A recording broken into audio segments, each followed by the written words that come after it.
You're not bad with money. Pause. Let that sentence land.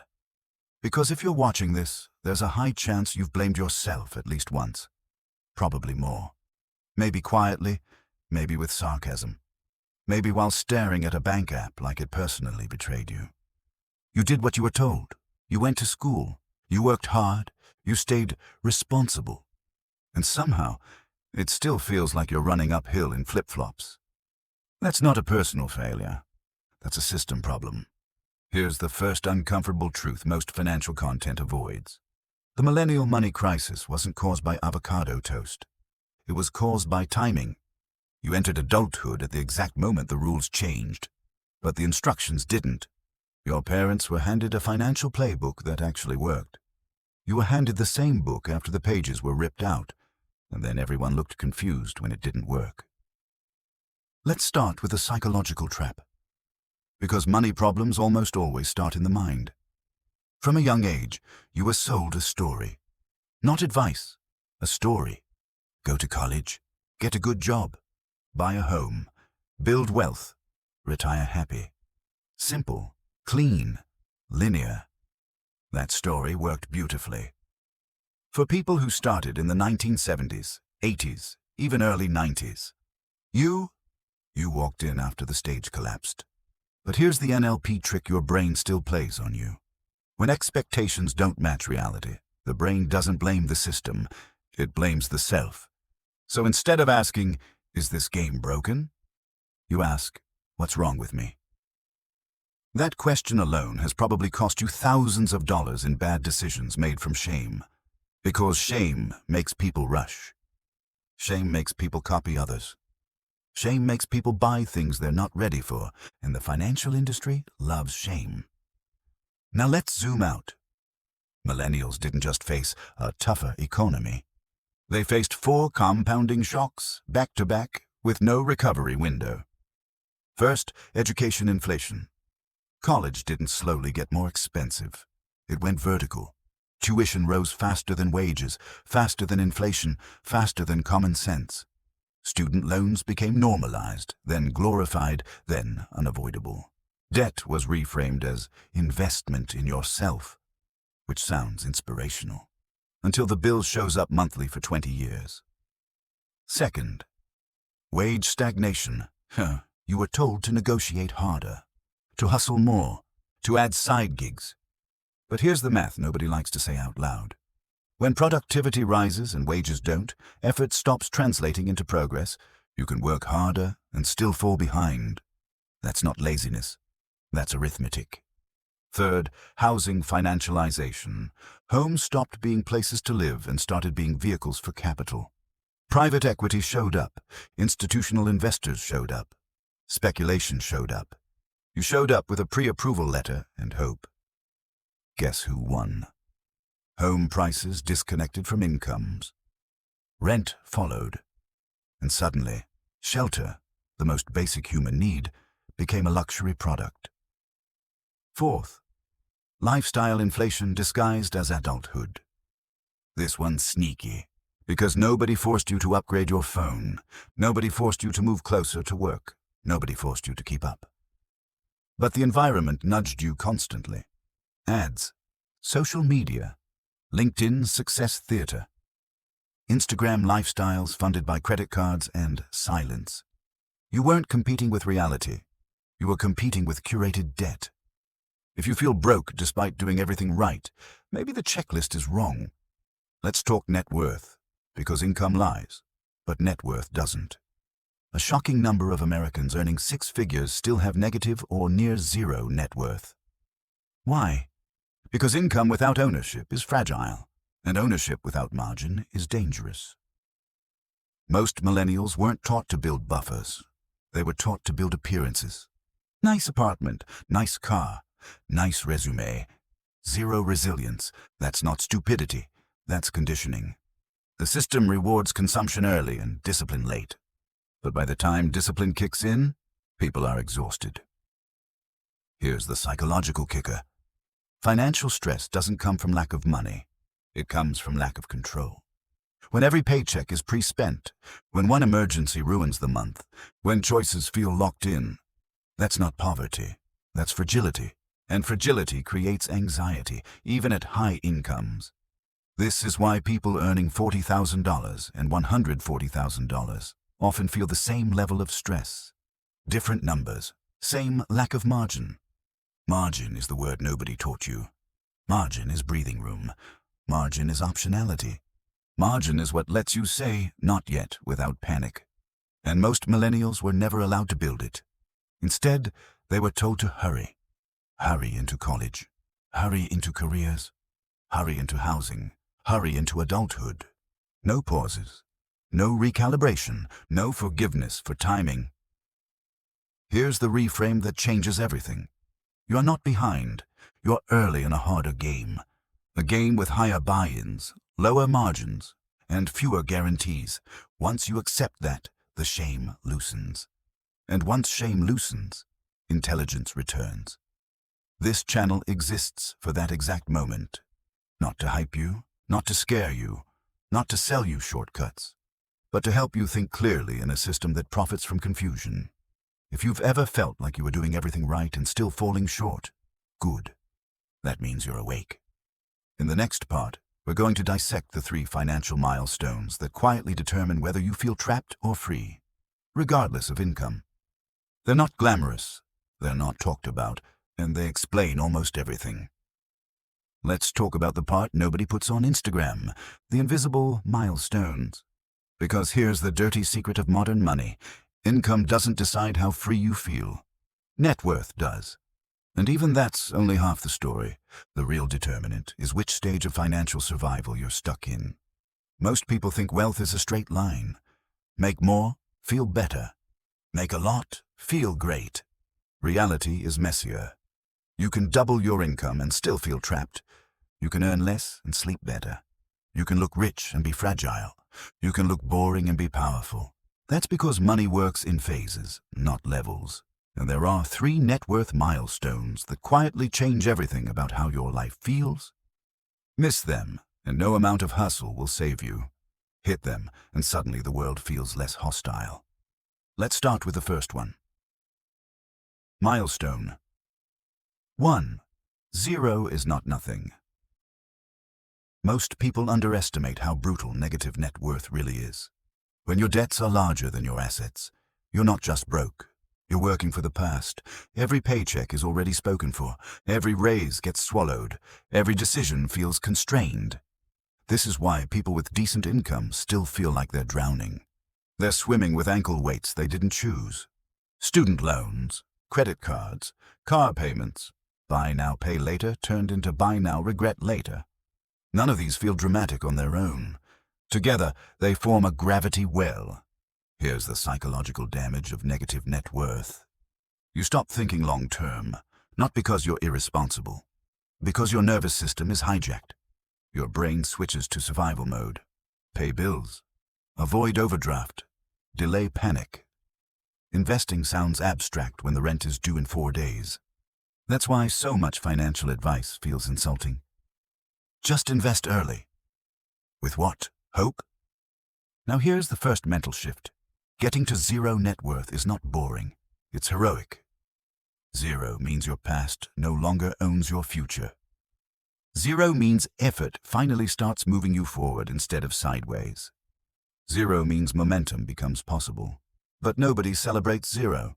There's no applause for neutral. So people rush. They skip this phase. They try to build on quicksand. This is how you get people with investments and emergency loans at the same time. 401ks funded with credit card stress. Brokerage accounts sitting on top of financial anxiety. That's not strategy. That's cosplay. And that's exactly the point. Because once you cross 0, the game changes. Milestone 2. The invisible safety net. This is the phase most people never fully reach, and then wonder why life always feels tense. This milestone isn't about being rich. It's about being unfireable, not officially. Psychologically, it's the moment when an unexpected expense becomes annoying instead of terrifying. When a bad boss becomes tolerable because you know you could walk. This is where emergency funds stop being theoretical and start being real. 3 to 6 months of expenses. Actual cash, boring, unsexy, life-changing. Here's why this milestone matters more than almost anything else. It changes your posture. You negotiate differently. You tolerate less nonsense. You take smarter risks, not reckless ones. Calculated ones. People without this buffer cling to stability, even when it's toxic.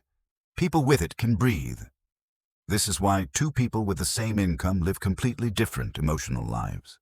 One is constantly bracing, the other is choosing. Now let's kill a dangerous myth. Emergency funds are not dead money. They are emotional insurance. They buy clarity. They buy patience. They buy the ability to say no. And saying no is one of the most powerful financial moves there is. Here's the tragedy. Most people delay this milestone because it doesn't feel productive. There's no dopamine, no screenshots, no flex. You don't get invited to dinner parties for having cash reserves. But this is where financial stress actually starts to fade. And once it fades, better decisions follow. Then comes the third milestone, the one everyone thinks is the first. Milestone 3. Optionality. This is where things get interesting. Optionality is when your money starts working harder than your anxiety. It doesn't mean you quit your job. It doesn't mean you stop caring. It means you're no longer cornered. This is where investments start to matter.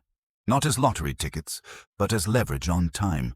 Index funds, retirement accounts, boring assets that quietly compound while you live your life.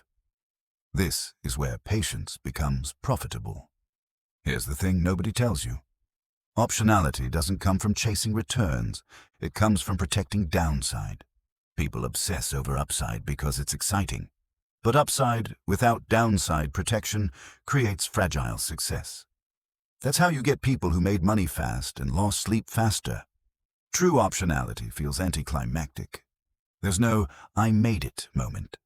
Just a growing sense that fewer things can ruin you. Now let's talk about the millennial trap that sabotages all 3 milestones. The lifestyle trap. Lifestyle inflation doesn't announce itself. It whispers, "You deserve this. This is normal now." Everyone does it. Higher rent because it's closer. Nicer car because you earned it. More subscriptions because convenience. Individually harmless.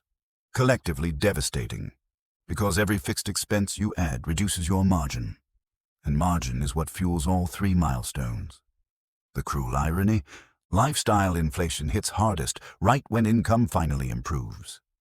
Just as momentum appears, it's consumed. This is why people feel stuck even after making it. They didn't escape scarcity. They upgraded it. Now here's the reframe that unlocks progress. Freedom doesn't come from spending less forever. It comes from spending intentionally during the build phase. There is a season for restraint. And it's not punishment, it's leverage. The faster you respect the milestones, the sooner restraint ends. Ignore them, and restraint becomes permanent. This is why comparison is so dangerous. You're not seeing other people's milestones.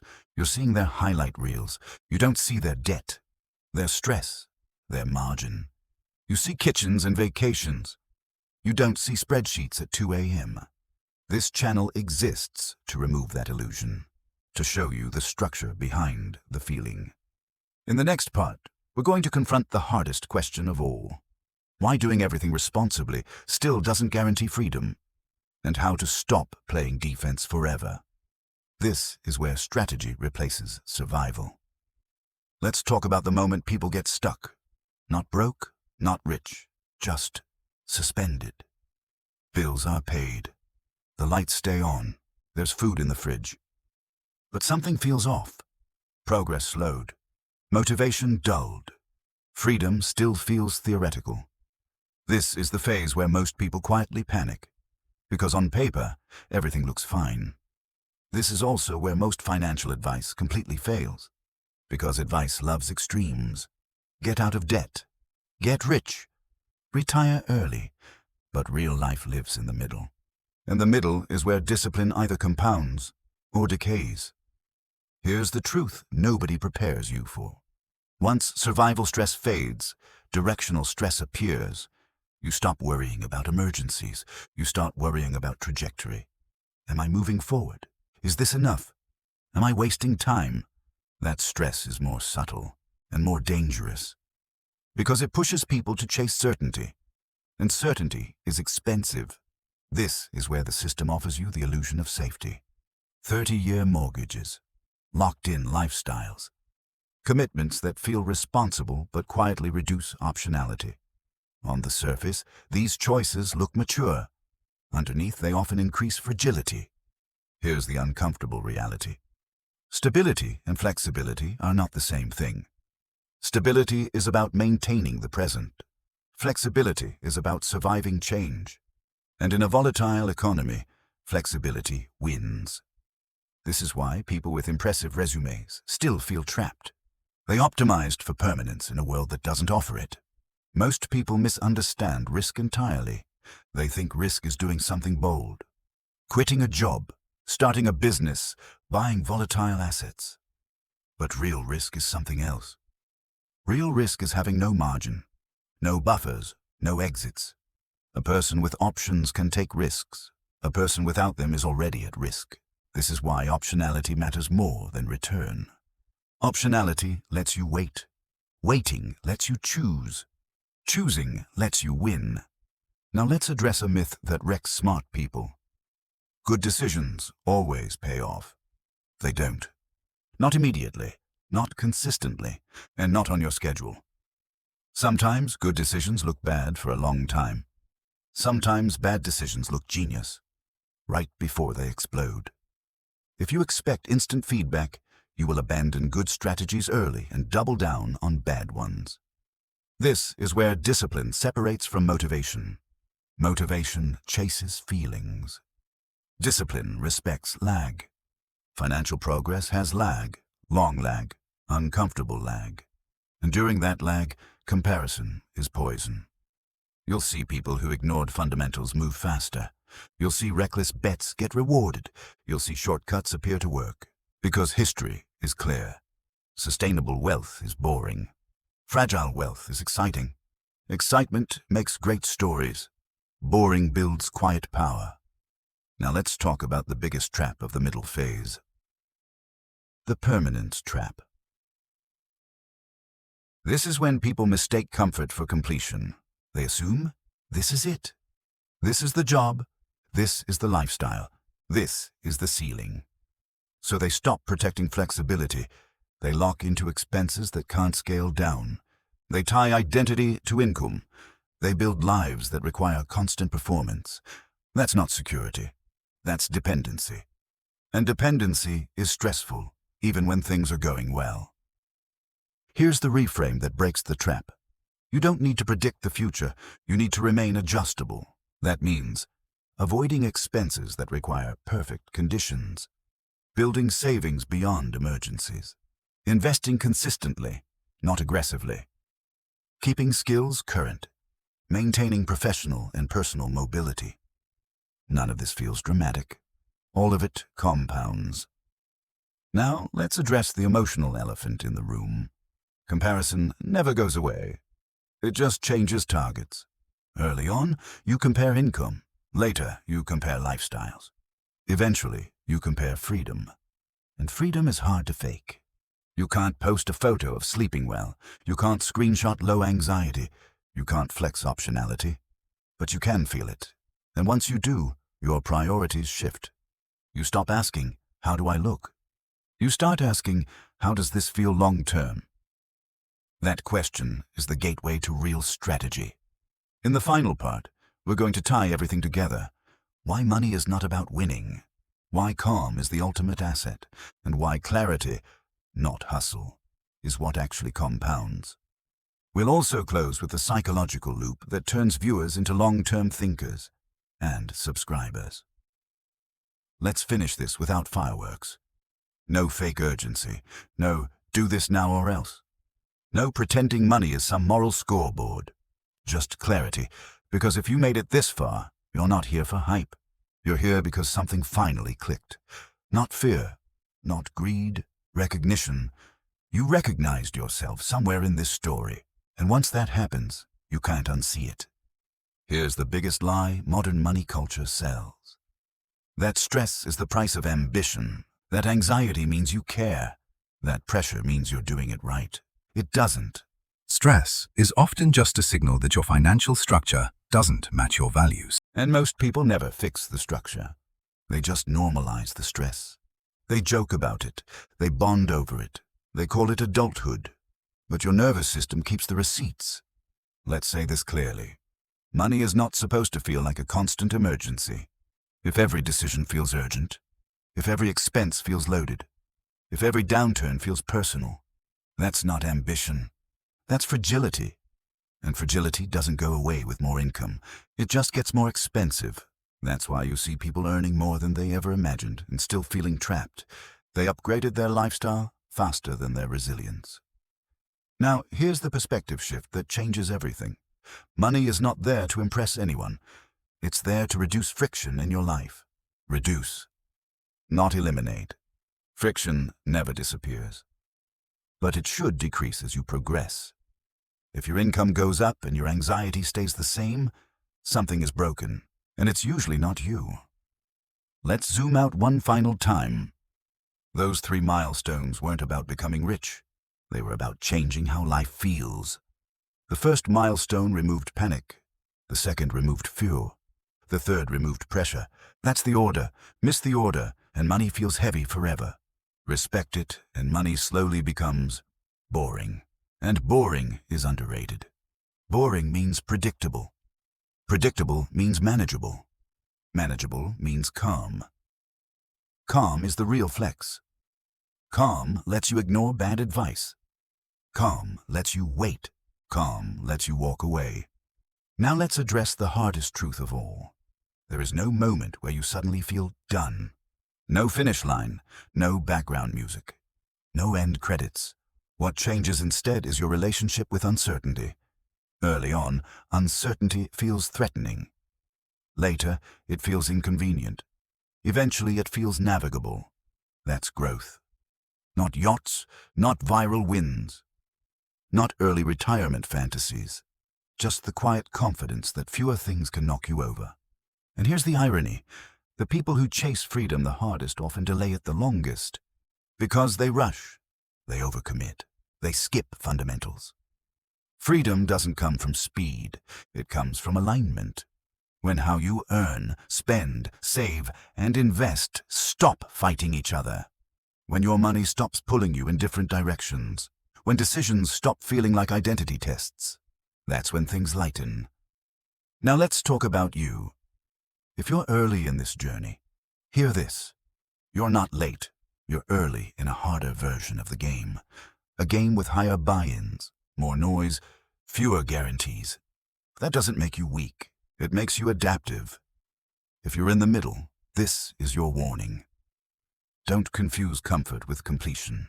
Don't turn stability into stagnation. Protect your optionality like it's oxygen. And if you're further along, this is your reminder. More money will not automatically create more peace. If peace is not designed into your system, wealth will test you. Now let's talk about why this channel exists. Not to give you orders, not to promise shortcuts, not to scream about doom or hype, but to help you think clearly in a system that profits from confusion. To give you frameworks instead of slogans, perspective instead of pressure, calm instead of panic. Subscribing isn't about loyalty, it's about choosing better inputs. Because what you consume shapes how you think. How you think shapes how you decide, and your decisions quietly compound into your life. If this video helped you see money differently, even slightly, hit like. Not for the algorithm. For reinforcement. Now do something more meaningful. Send this video to one person. Not the loudest person you know. Not the one who argues for sport. Someone thoughtful. Someone you trust. Someone who's also trying to make sense of money without feeling constantly behind. This isn't content for winning debates. It's content for having better conversations. And if you leave a comment, don't be polite. Be honest. One idea that challenged you. One assumption that cracked. One question you're still carrying. Those comments matter. They shape what comes next. This isn't a channel about telling you how to live. It's about helping you see clearly enough to choose well. Thanks for staying. Thanks for thinking. And welcome to a smarter, calmer relationship with money.